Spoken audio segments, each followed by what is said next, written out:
last few years, something went badly wrong. Net zero became, under the Tories, a battleground of the worst type of narrow-minded Westminster tactical warfare. They became climate dinosaurs. My argument to you today is that demands for action from the world's most vulnerable and the requirements for delivering security for British citizens are fundamentally aligned. And this is because the crisis is not some discrete policy area divorced from geopolitics and insecurity. The threat may not feel as urgent as a terrorist or an imperialist autocrat, but it is more fundamental. It is systemic, it's pervasive, and accelerating towards us at pace. Look around the world. Countries are scrambling to secure critical minerals just as great powers once raced to control oil. We cannot let this become a source of conflict. In the Arctic and Antarctic, global warming is driving geopolitical competition over the resources lying beneath the ice. And in the Amazon, there have been the worst droughts ever recorded, partly as a result of deforestation. In the Caribbean, I saw on day one in this job the devastation caused by Hurricane Beryl, the earliest forming Category 5 hurricane on record. And in places like the Sahel, South Sudan, Syria, rising temperatures are making water and productive land even scarcer. These are not random events delivered from the heavens. These are failures of politics, failures of regulation, and frankly, failures of international cooperation.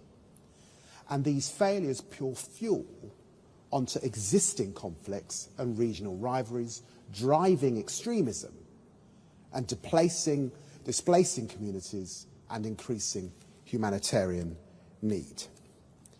And it would be a further failure of imagination to hope that they will stay from our shores, that we can keep them away. Let's take migration. We are already seeing that climate change is uprooting communities across the world. And by 2050, the World Bank's worst-case estimate is that climate change could drive 200 million people to leave their homes. Or we could take health. The World Health Organization says climate change is now the biggest threat to human health. We saw in the pandemic how quickly an infectious disease could spread from animals to humans and then from a city the other side of the world to here in Britain. This becomes only more likely as the climate and nature crisis grows. And this crisis threatens the things we take most for granted, from the food that we eat to the air that we breathe. But despite all of this, there remains a tendency for climate and nature policy to end up siloed. Too often it's felt the preserve of experts and campaigners, fluent in sometimes the impenetrable dialect of COPs, but distant from others working on foreign policy and on national security. And that has to change. Don't get me wrong, we absolutely need campaigners like those in this room or experts like those working here at Kew, and I'm grateful to them all. But today I'm committing to you that while I am Foreign Secretary, action on the climate and nature crisis will be central to all that the Foreign Office does. This is critical given the scale of the threat, but also the scale of the opportunity, the chance to achieve clean and secure energy, lower bills and drive growth for the UK, and to preserve the natural world around us on which all prosperity ultimately depends. The truth is that in the last few years, something went badly wrong. Badly wrong in our national debate on climate change and net zero. I take no pleasure in saying that. From the high point of bipartisan consensus at COP26, net zero became, under the Tories, a battleground of the worst type of narrow-minded Westminster tactical warfare. We've seen in the Inflation Reduction Act in the United States, in the Green Deal in the European Union, and the accelerating transition in China, foreign policy, economic and industrial policy are increasingly intertwined.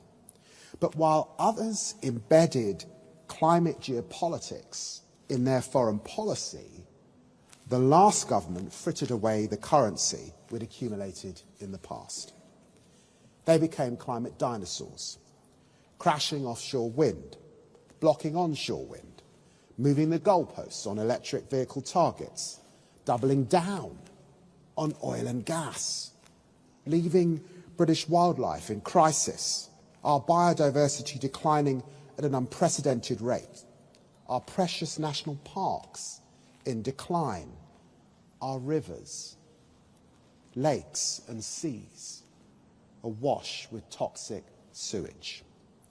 Blind to the opportunities of the energy transition, a fossil fuel government in a renewable age.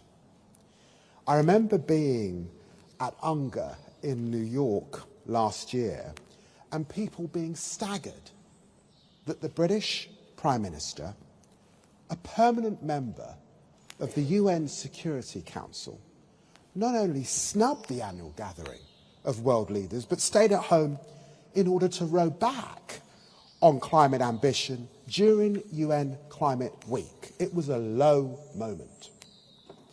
That's why the Prime Minister is resetting Britain's approach to climate and nature, putting it at the centre of our cross-government missions. Approaching 100 days in office now, you can already see the difference that this has made.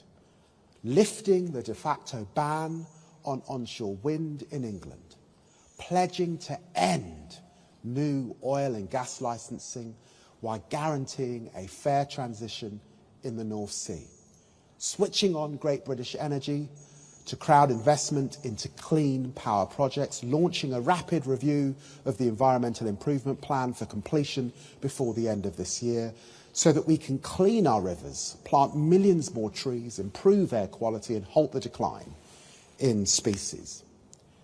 And with over 90% of the UK's biodiversity within our overseas territories looking to expand the Blue Belt programme to increase marine protection. This domestic programme is not just essential to our economy, but to restoring our international credibility. We're bringing an end to our climate diplomacy of being do as I say, not as I do. But this domestic programme domestic ambition, on its own is not enough. That's why this issue has been on the agenda for nearly every meeting that I've had with another minister in my early weeks.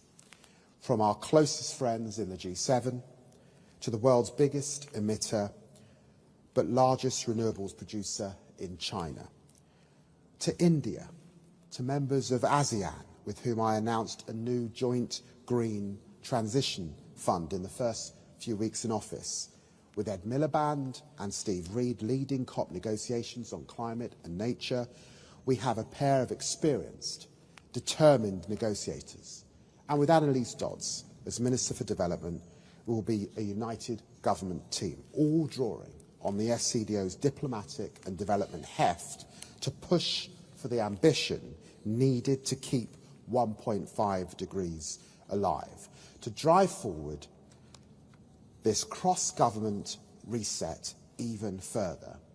I'm announcing today that we will appoint new UK special representatives for climate change and for nature.